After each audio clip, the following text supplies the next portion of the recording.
Hello, everybody, and good afternoon. Happy Saturday to everybody. Welcome to Palm Tree Sports. My name is Corey Pujols, your host, and as always, is brought to you by IE Sports Radio, your direct feed for all that is sports. And guys, got a great show coming towards you today. Got a lot to talk about in the world of sports, especially in the MLB and especially in the NBA, as the Heat are taking on the Celtics tonight. We will get into that in a little bit. But first things first, for those who do not know, there is a little USFL football going on right now. And to say the least, the Birmingham Stallions are absolutely crushing the New Orleans Breakers right now. If you're watching that game, it's 24-9. Birmingham just scored again, and they look good. Both teams are 4-2. So if you guys want to check that game out, it is, I believe, nearing its conclusion. But it's been a good game so far. I've been watching it on and off as we are getting ready to talk about what's going on in the NFL. So, guys, let's go ahead and jump right on into it. Let's talk about Tampa Bay to start. Of course, we're always going to start the show with Tampa. It's my favorite team, guys. And, there's actually a few things going on here in Tampa. So, one thing for those who have been following what's been going on in the offseason, specifically with signing players and not signing players, you may notice that Tampa Bay has been very lackluster in doing so, and there's a large reason for that. Guys, we are still struggling with our cap space, okay? We still have the reported lowest cap space of all 32 NFL football teams with less than $2 million in the bank right now, okay, guys? So that's definitely a big deal that's going on there. I am not sure what's going to come out of this, whether there will be more restructuring of contracts or if, there's going to be some type of amount of money that comes out of nowhere that's able to help Tampa Bay. Unfortunately, I just don't foresee something like that happening. And along with that, we also have more drama in Tampa, whereas it's drama that you guys probably have already heard about. Mr. Devin White, our Pro Bowl linebacker, is not very happy here in Tampa, and I think that follows a similar ride to the Lenny Fournette situation, whereas with Leonard, we kind of knew what we were getting ourselves into. Devin White is still technically under a draft contract. Being able to pick up the fifth-year option on him obviously was something that we planned on doing from the word go, as we did with, Tristan Wirfs. Unfortunately, Devin wants to be a paid man. And who can blame him? He's a phenomenal talent. He's a guy who has been able to do a lot for us in the period of time that he's been here. However, he's still just coming out of his rookie contract, guys. And there's a lot to be said about that, because if he's not going to be happy coming out of his rookie contract, it doesn't really matter where he goes or where he signs. There could be that possibility of him being unhappy. We've seen that with players in the league. Jalen Ramsey is just one that comes to mind, at least in recent memory, but he's not the only one. He's just definitely one that comes to mind. And players like that, yes, they can be tremendous athletes on the field. However, the politics behind can sometimes turn a organization off.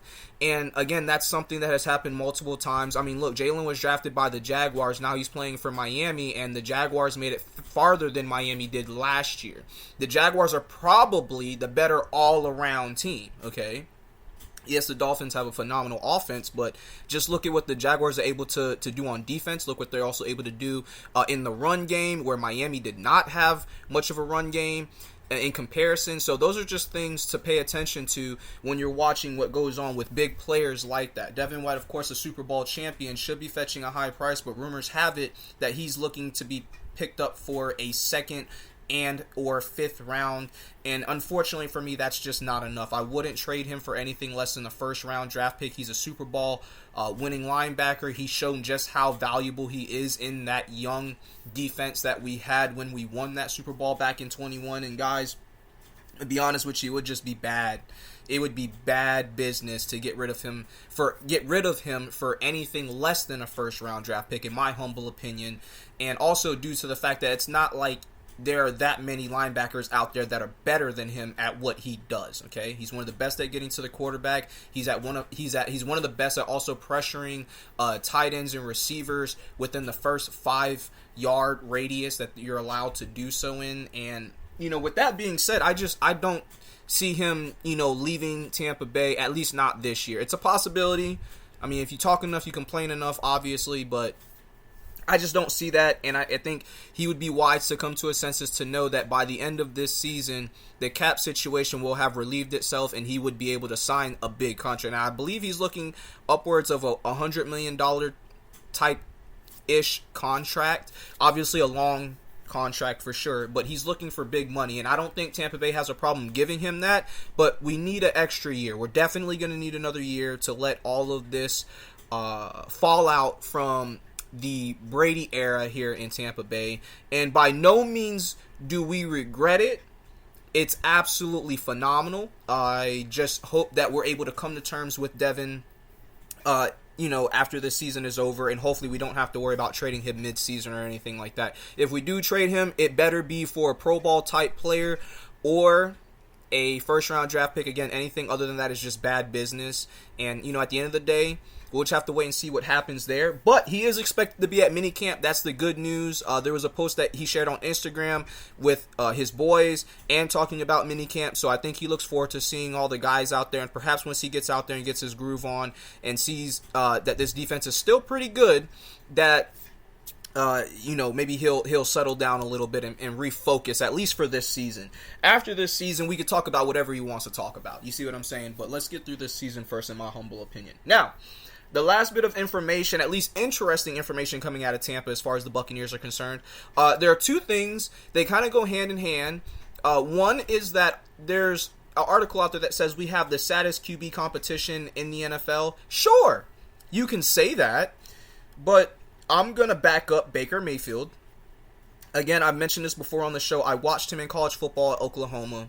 The guy tore it up, okay? So he can do it. There's no question that he can do it. He led the Browns to the playoffs. He did it behind two pretty stout receivers and a good running back setting with Nick Chubb and Kareem Hunt. Now, we don't have Nick Chubb, Kareem Hunt, but we do have Rachaad White. We do have a stable of running backs who can catch the ball out of the backfield and do the little things that he has to get better at doing. The biggest issue with Baker Mayfield, if you're following him in his NFL career, that he didn't have a problem with in college, is forcing the ball into tight coverages and just bad decision making, especially when forcing those passes. Now, that's something that can be corrected. We have a new offensive coordinator, okay, and with that being said, this offense itself is going to be brand new. So there's that element of surprise. Now, if this team can gel, especially in the offseason, especially here in the summertime, we'll be able to get the best out of Baker Mayfield. And I believe that he's truly going to become a guy that we can rely on. Kyle Trask has made great strides in his, I guess you could say, background work that he's been doing, because obviously nobody really knows him on the national stage, only Gators, myself, go Gators. And Buccaneer fans, true Buccaneer fans, have been watching his work and his progression, and let's just say that it's been a little bit subpar, but that doesn't mean he can't become the guy that we think he can be. And maybe Baker Mayfield, somebody a little bit closer to his level of playability versus a Tom Brady, would be able to push him to that area that we know he can get to. He did it in college. He was phenomenal for us as a Gator, and he was somebody that I look forward to seeing in the NFL, especially to see if he can translate. He possesses some similar qualities to that of Tom Brady, if only he could just adjust his decision making and increase his accuracy. His pocket presence has been decent. It's pretty much always been decent, and he can run the ball if he needs to. He's just a big guy to be doing that, and he doesn't have the most agility based feet in the league, to say the least. I mean, he's no Lamar Jackson or anything like that, but he reminds me of like a David Carr, where he can go put his head down and go get a couple of yards if he needs to. So, and we saw Brady do that, especially later in his career, and we also saw him love it too.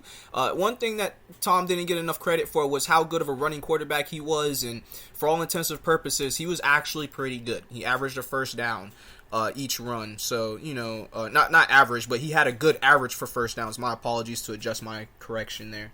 Now, the reason why I say it goes hand in hand with the second thing is because the second thing is that we will be holding a joint practice with the Jets. The Jets have who?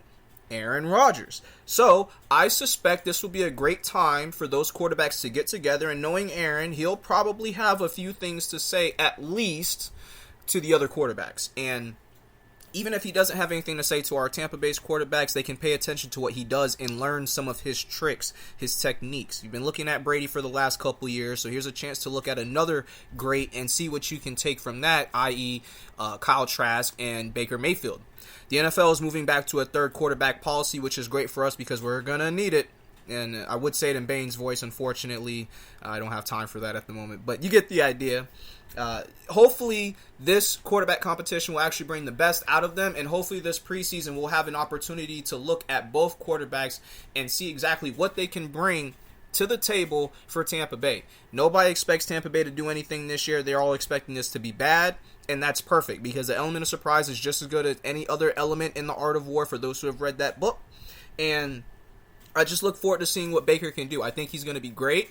I think he's going to impress a lot of people, and I think he's going to show the league that he's not quite done yet. So I look forward to this season, and we'll see what happens starting in the preseason, especially with these joint practices with the Jets, who possess a very, very good secondary. And this is also the team that Todd Bowles used to coach as the last time he was a head football coach in the NFL. So that's also a bit of interesting information to note and to see where things go between those two teams, especially in joint practices, and then again, also in the preseason.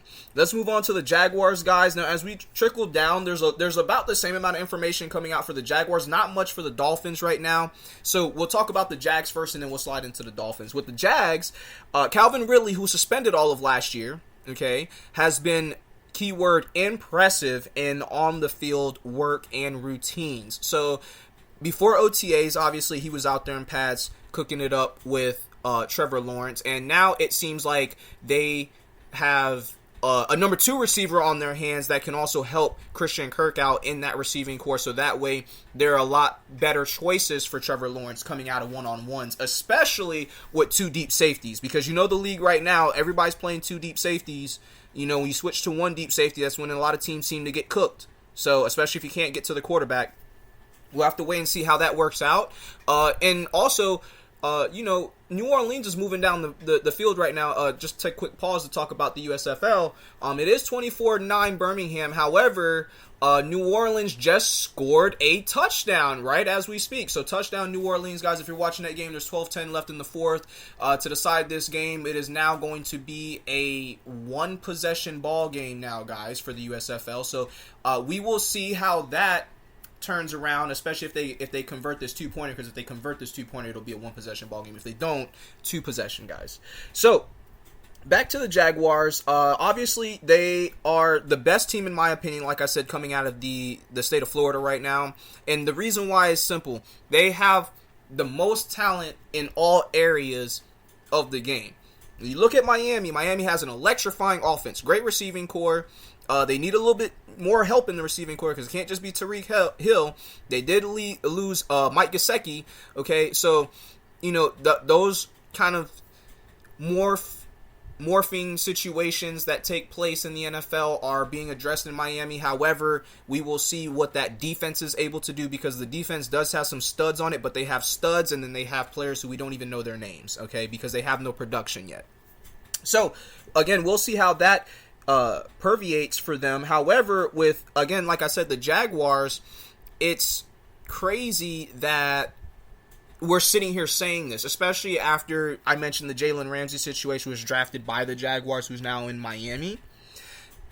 This team, the sky's the limit, to say the least. It's going to come down to how well Trevor Lawrence plays, but they went out and got some more help in special teams, and they signed the former Vikings kicker, I think it was, Brandon McManus. So congratulations on that signing. Hopefully that helps create a more stout situation there in special teams for them, and that takes a chip off of their shoulder as well. Now, there's a rumor that the Jaguars may be signing D-Hop, or that they may be interested in signing him.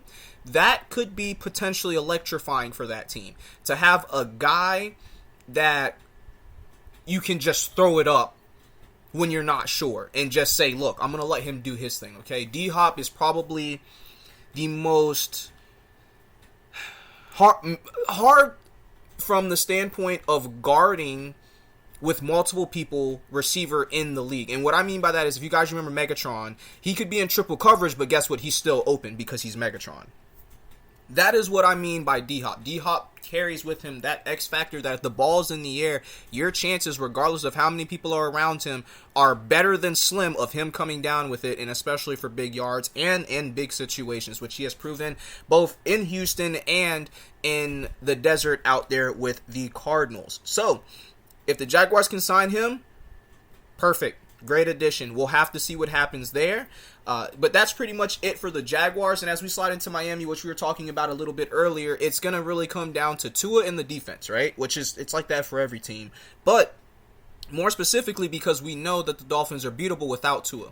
With Tua, they're a top 5 offense. So we're going to see, guys, what takes place there. Tua's been looking good so far in OTAs, and that's pretty much what you expect. The guy's a gifted quarterback. I think he's one of the better ones in the league, and if he can stay healthy, he could be a top 5 quarterback in the league. Now, that remains to be seen, because he can't stay healthy. That means offensive line is going to have to do better than they did last year, and if they do, I don't see why Miami can't run away with the AFC East. It's a possibility. However, there is one Josh Allen that's over there that might have something to say about that, but I think that Miami may just very well actually have the better team from that perspective. Yes, the Bills have Josh Allen, but it's really Josh Allen who is the electrifying one.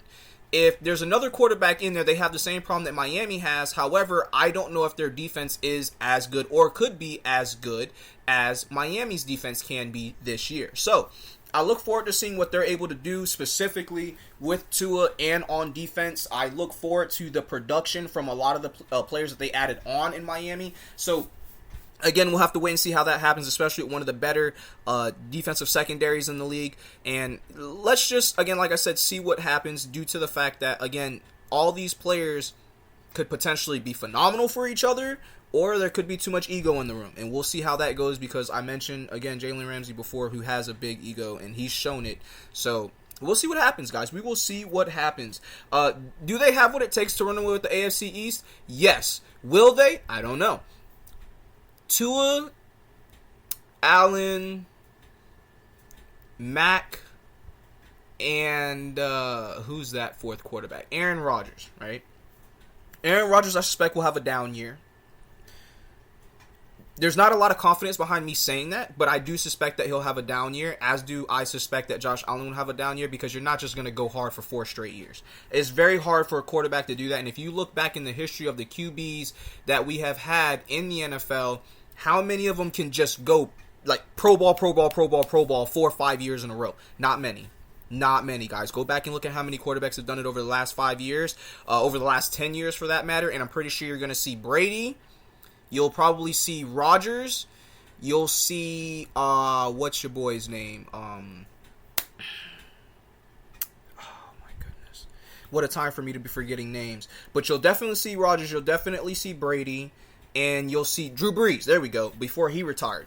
But aside from that, all the other quarterbacks were hit and miss or injury took them out, right? So for Tua, Lamar Jackson, Josh Allen, they're all babies. They're still young in the league. Patrick Mahomes, I would put into that category as well, even though he was playing hurt in the Super Bowl against Tampa Bay, but he was still definitely a Pro Bowl caliber quarterback. But, I mean, that's pretty much it, guys. That's pretty much it. Everybody else is middle of the road. They show up sometimes, don't show up other times. I mean, look at Justin Herbert. Justin Herbert's a perfect example. A young guy, great arm, great talent, can't do anything in the playoffs. Okay, can't do anything. Gets to the playoffs and it's like, what do I do now? So, and I like the guy. I like the kid a lot. So hopefully Tua can break that and become a healthy quarterback, stay healthy, and lead Miami to a lot of victories, a lot of W's, hopefully except against Tampa Bay, but that's neither here or there. But you get what I'm saying, guys. I just want to see this guy put a full year together, healthy, with a good team, and I want to see what truly happens when he does that. I'm sick and tired of the Jimmy Garoppolo thing where everybody's hurt all the time, okay? Every year you're just waiting. When is he going to get hurt? When is he going to get... Not sure wishing it on that player, but you just know that it's inevitable and it's going to take place. So, guys, that's what's going on right now in the NFL in the state of Florida. Let's go ahead and take our first break of the evening. When we get back, we'll go ahead and talk NBA and MLB, and then we'll go ahead and close in on what's going on with the Panthers and the NHL. All right, guys? Thank you for having it locked here with me. I am your host, Corey Pujols. This is Palm Tree Sports, and is brought to you by IE Sports Radio, your direct feed for all that is sports.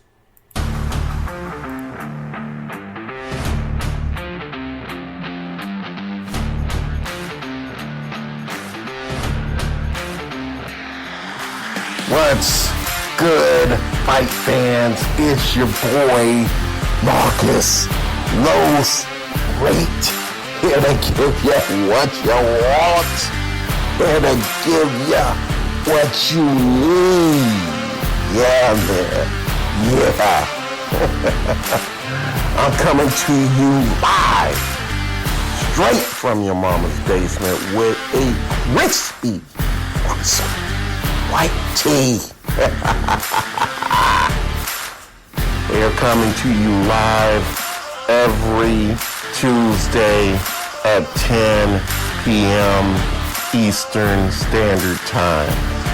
Powered by IE Sports Radio, your direct feed for all that is sports.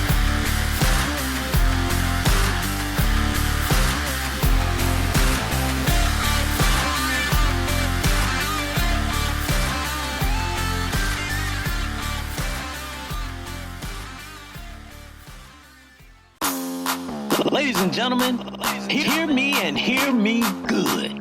If you like sports, then you like the Wait a Minute Show. If you like comedy, then you like the Wait a Minute Show.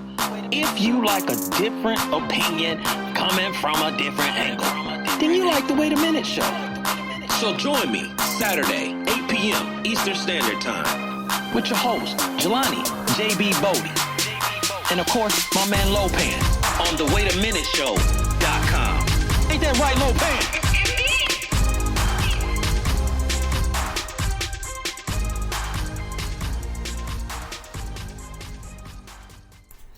Alrighty, guys, welcome back to Palm Tree Sports. My name is Corey Pujols, your host, and as always, this is brought to you and powered by IE Sports Radio, your direct feed for all that is sports. And guys, we got a good one here in the fourth.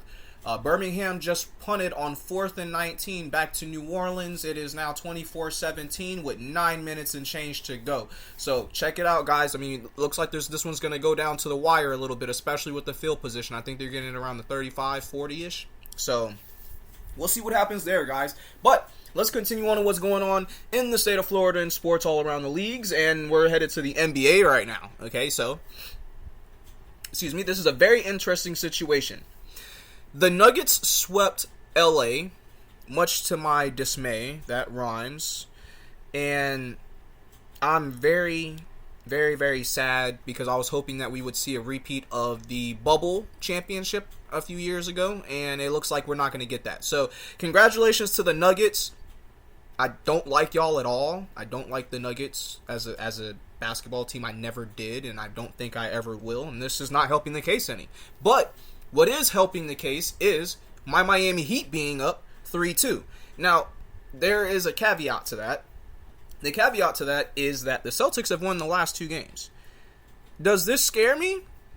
A little bit, but not a lot. I don't really have faith in Jason Tatum and Jaylen Brown. And by faith, what I mean by that is they're 2 phenomenal players, absolutely.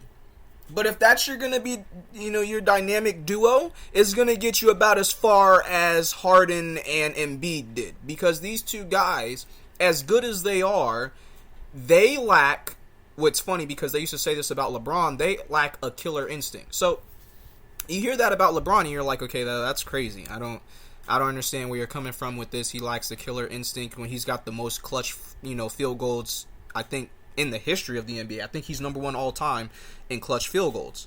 So I look at Jason Tatum and Jaylen Brown and I say, well, what's the difference between these guys, LeBron, and say like Kobe and Michael? And I tell you this.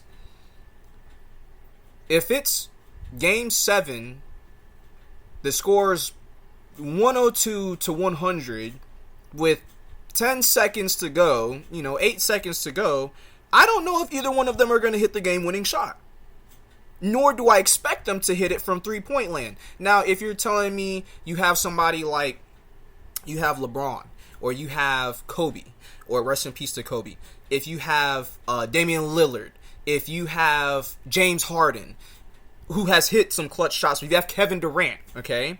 Like, players like that, where Kawhi Leonard, I can see them getting open, hitting the game-winning shot. That I can see. Like, you tell me you got one of those guys on your team, I'm like, all right, you're in a good position, okay? Like, normally I wouldn't think it because he's, one in a million type players, but let's just be honest with those guys, you're probably in good position to hit the shot. I don't feel that way about Jason Tatum, about Jaylen Brown. I don't. And I don't expect them to just go out there and do what LeBron and Kyrie did against Golden State and just get 40 every game. Okay, 40 points, 36 points, 35 points, back-to-back-to-back nights. I don't see them putting that run together. I like Miami here tonight. They are in Miami. And I also have it on good authority that Gabe Vincent will be playing tonight. So, I'm going to be honest with you guys. I'm going to take Heat. I'm going to give you, I'm going to say 105-98 score. I think the Celtics will run out of gas late in the third, early in the fourth. My apologies. And I think that Miami and Eric Spoelstra will go ahead and smother the Celtics team as they did in the first 2 games of the series, and they will close this out and move on to the finals. My only issue with this concept, okay? Excuse me, my apologies, guys. My only issue with this concept is that the Nuggets clearly are the best team in the NBA right now, okay? Jamal Murray, I'm not sure. Look. Listen. I don't know if he's like an FBI agent or something, where like he lives a normal life, nobody even knows he exists, and then the playoffs happen and boom, he's the man in black. Like, I don't know, but that's what it looks like, I have to admit. Jamal Murray was a very talented person, and in the bubble, he was giving the Lakers trouble the first time, and I suspected that if they ever met again and they did not stop Jamal Murray, that this is exactly what would happen. And it is exactly what happened. The reason why I'm saying that is because Miami's going to run to that exact same issue, okay? This kid Murray, he's playing at such a level right now where I'm not sure if there's a better point guard in the league at the moment, okay? Jokic, yeah, we know what he does. He's the Joker. 2-time MVP. I mean, the guy's a walking triple-double at any given time. His shot is just...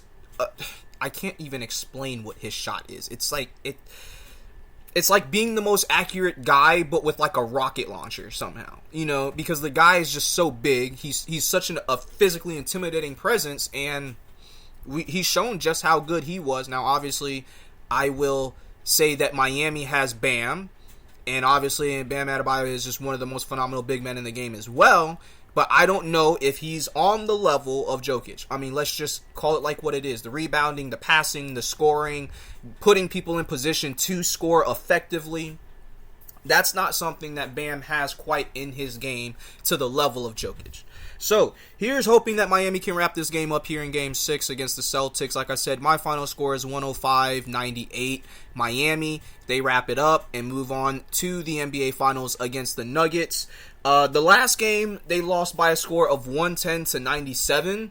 As you can see, it kind of got away from them at the end. Close game, and then just, they could never pull it back. So, especially late in the fourth, this is where they kind of, they foregoed the win, if you will, if that's even a terminology in the American language. But you get what I'm saying, guys. The English language, that is. Now, tonight's game will be at 8:30, so get ready for that. Like I said, it's in Miami, so guys, this would be a perfect game. I'm going to be watching it. I'm going to have it on either on the laptop or on the TV, but I will be watching it and keeping tabs on what goes on there. Like I said, let's go Miami, guys.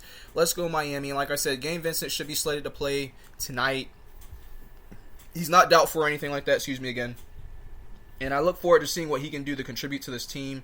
Like I said, I believe that they're going to take this game, like I said. And we'll go from there. We'll see what happens once this game is over. If not, next week I'll be coming back and telling to you how bad they played and yada, yada, yada.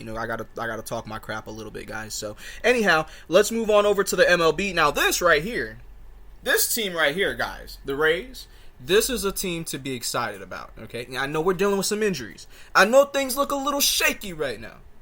But we're still the number 1 team in the AL, all right? And I think we're still the best team in the league. We got some guys coming back from injury. Fairbanks is back. And then we also have, I should have wrote his name down because I knew I was going to remember it and I forgot it. We got, what's his name? Snow. I get his whole name out. He's coming back as well, and we're gonna need him. We will need him. And there's your little Bane impersonation, guys. But they're playing the Dodgers right now. Now, when I last saw it, and keep eyes on the chat, guys, because it looks like the score of the game. My dad actually just mentioned it, 6-4, and so I'm not sure where that's headed right now, so if somebody can go ahead and put the score of that game in the chat. Unfortunately, I'm not able to watch it with my current provider on the channel that it comes on, so I do apologize for that. If somebody could go ahead and put that into the chat, I greatly appreciate that. However, this game series against the Dodgers is a 3-game series, and so that means the final game will be played tomorrow at 11:35 a.m. Okay, so special start time for us here on the East Coast. We are not usually watching baseball before 1 o'clock, okay? So, 11:35 a.m. tomorrow, special start time for the third game against the Rays and the Dodgers. The Rays took game 1. They are currently down, thank you, Dad. They are currently down 6-4, bottom of the ninth, so they have a chance, but I don't know how much of a chance. We'll have to see what happens in the next few moments. However, the next series, okay, is against the Cubs. That series starts Monday night, or Monday afternoon, my apologies, May 29th, 2:20 p.m. So if you're looking for that next series, there you go. Like I said, that'll be Monday, May 29th, 2:20 p.m. I look forward to seeing how this series goes against the Cubs. I think the Rays are going to be just fine. I got to have faith in my team because there's not a whole lot to have faith in. And so as a result, I will put my faith in my team. I believe in them. I believe they can get it done. We'll just have to wait and see what happens, guys. And hopefully, like I said, they can come back and win this game. I'm sure we'll find out soon enough. Like I said, Dad, I appreciate you. If you don't mind putting that end score in the comments so that way we can all see it, I greatly appreciate that. And for the record, for all intents and purposes, the Rays and the Dodgers are two of the better teams in the league. The Rays are sporting a 38-15 record. The Dodgers are sitting at 31-21. So as you would imagine, these games are going to be some pretty hard-fought games right here. And then also we have Birmingham is now up 24-20. New Orleans kicked a field goal. There is just under 5 minutes, 4 minutes and 58 seconds to go. It is 3rd and 11 for Birmingham, who needs to convert this, or else they will be giving the ball back to New Orleans with a chance for them to take a lead and extend it past a field goal lead. So just in case you guys are watching that game, that's what's going on there. Now back to the Rays. So proud of this team. They've won 4 of the last 5. There was that stinker in Toronto. What was it, 20-4 or something like that? I don't quite remember what the score was, but they allowed 20 runs. But listen, that's going to happen sometimes, guys. I'm going to be honest with you. It happens. It's the only game they dropped against Toronto. They won all the other ones. It's like they took a night off. I'm not upset with that. I am not upset with that. I have a job, all right? I work, corporate America, and my work is on to others. So I understand that every now and again you need a break. You need to sit down, recollect yourself, get some fresh air, drink some water, whatever the case. I'm not upset, guys. I'm happy you guys are 4 out of 5 in the last 5. Hoping that you can bring this one here home. And then we're just going to move on to the Cubs. Simple. Simple, simple, simple. Best team in the league. Love what the Rays are doing. Can't wait to see what happens against the Cubs. Let's just go from there, guys. All right. Now, let's move on to the NHL. Now, we may not be talking about the Bolts, but we are talking about a hockey team here in Florida. And just in case y'all didn't know, we play hockey down here in Florida. I myself am a fan of. I play street hockey. So, and for those who don't know what backyard street hockey was like, you got your goals. Just we go to the field or to the court sometimes, because we also have some of the parks down here have courts where we don't have to worry about playing on like rugged sand or anything like that. And you play on the courts. You get your soccer goals, right? Or not your tiny soccer goals, and you set them up. You got a goalie. Everybody's got a stick. I had a stick growing up. My dad got me one, and it was great. We played at the Boys and Girls Club in between school seasons, and we just played for hours, dude. And instead of having a puck, sometimes we had a puck, but if we didn't have a puck, guess what we used? A tennis ball, guys. A tennis ball works perfect, for street hockey. So, there's a little background on how I got introduced to the game, and I kind of fell in love with it after that. I think, personally, it's a lot more fun to play than it is to watch, but it's still fun to watch. It just goes to show you how fun the game is in general. So, but we're talking about the Panthers, guys. Now, the Bolts did a great job getting into the postseason. We've already talked about that. We've documented that many times over. Now it's time to give praise to the Panthers, who have swept the Hurricanes. Okay, so this team is clearly on a vengeance tour, and I think it has a little bit to do, not purposely to do with the Bolts, but the Bolts got, we got our behinds kicked by Toronto, all right? And we don't like Toronto. We do not like the Maple Leafs. It's not like there's a respect for that team you know, like the Islanders or something like that, where they're like, all right, you know what, that's a respectable team. Like, we you know, no, I have zero respect for the Leafs, okay? We don't care about the Leafs down here. We don't like Toronto. They're a dirty team, especially when they play Tampa. We know it. They're just jealous. They're just jealous, and they can stay jealous. I don't care. The Panthers swept them. They swept the Hurricanes. They are clearly the most dangerous team in the playoffs right now. That team is, you know, exactly. Keep the cup in Florida. I like that. Keep the cup in Florida, and that's the goal here. So let's go Panthers. As a Bolts fan, as a diehard Bolts fan, it's go Panthers. We believe in y'all. Bring on whoever wins out of the Vegas Knights and the Dallas Stars. Now, of course, it's going to look like Vegas.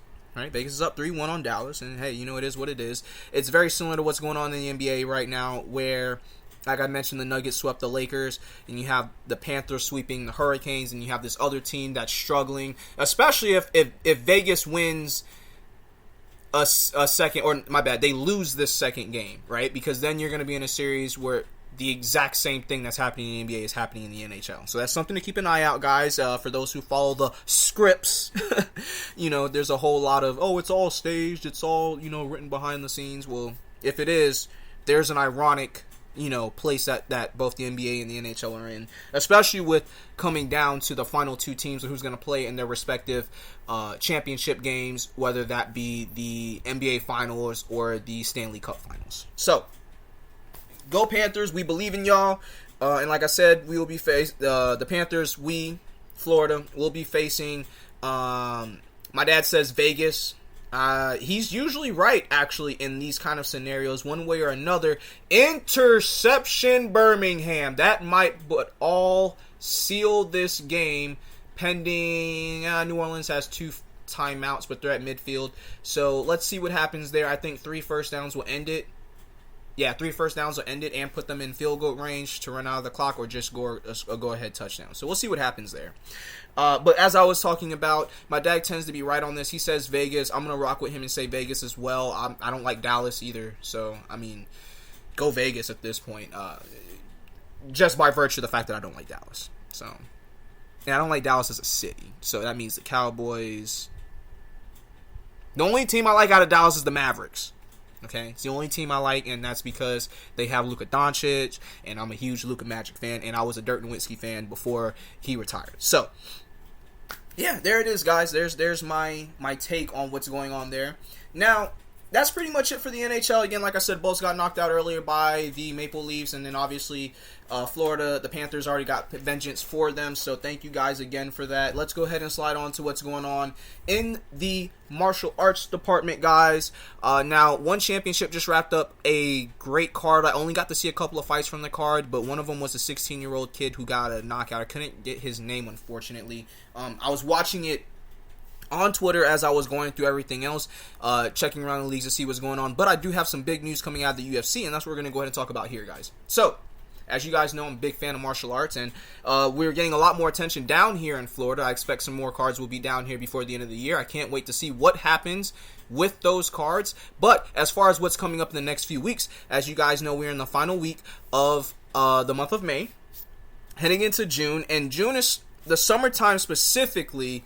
The UFC likes to put on some pretty good cards. So, I'm coming at you with 2 cards that are going to be here this coming up week and then the following week after that. So, this week we have coming up is Fight Night. We have Kai Kara-France, who is a crowd favorite. This is a guy who trains with Israel Adesanya and Volkanovski, Alex the Great Volkanovski, over there in New Zealand. So this is a guy that I enjoy watching. He is a former title contender, and this fight is looking to put him right back into title contention. I believe it's in the, is it bantamweight division? I believe it is. And so we'll have to wait and see what happens there, or it might be 25. It may not be bantamweight, maybe 25. So nonetheless, he's fighting Amir Al-Bazi, who is a talented martial artist to say the least. I've only seen one of his fights, but his record speaks for itself. I believe he's sitting at a 16-3-1 record. Kai Kara-France with a similar record.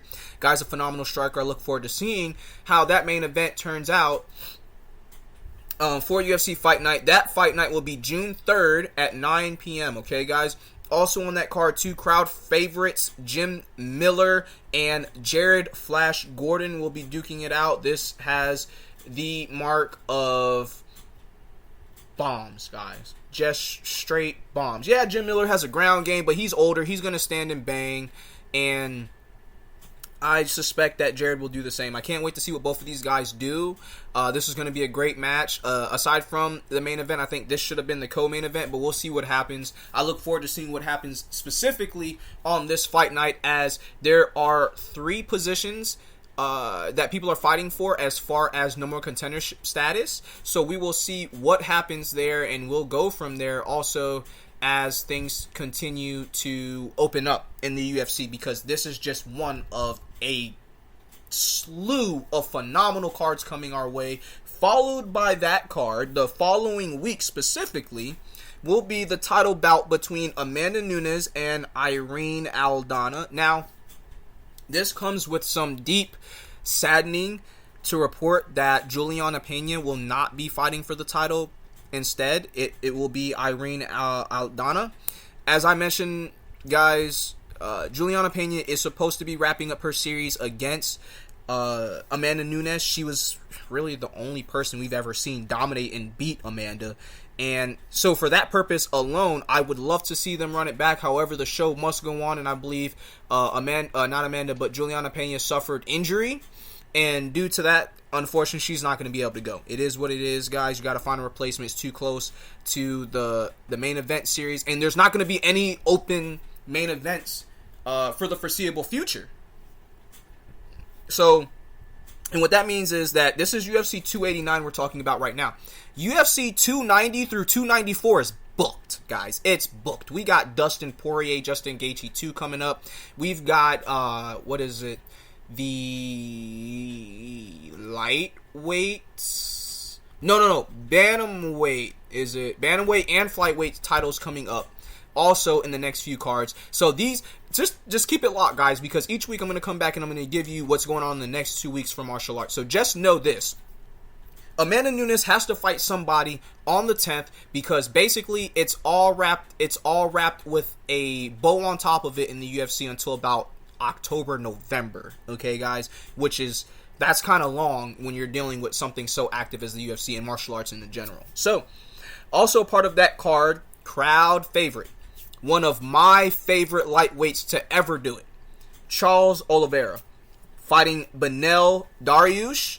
This is going to be a great fight, guys. If you have not seen Charles Oliveira fight, I invite you to one of the greatest comeback stories in martial arts history. The man has solidified himself as a top 5 lightweight for all time.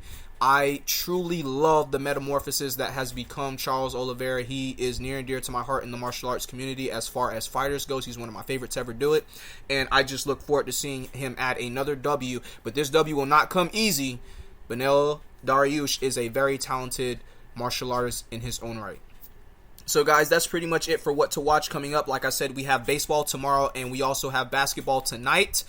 So look forward to those things, and we will be updating next week, same time, same place. Guys, it's been such a pleasure to have you here at Palm Tree Sports, which is brought to you by eSports Radio, your direct feed for all that is sports. My name is Corey Pujols. I am your host, and if I may just leave you with a few words, words of food for thought, if you will.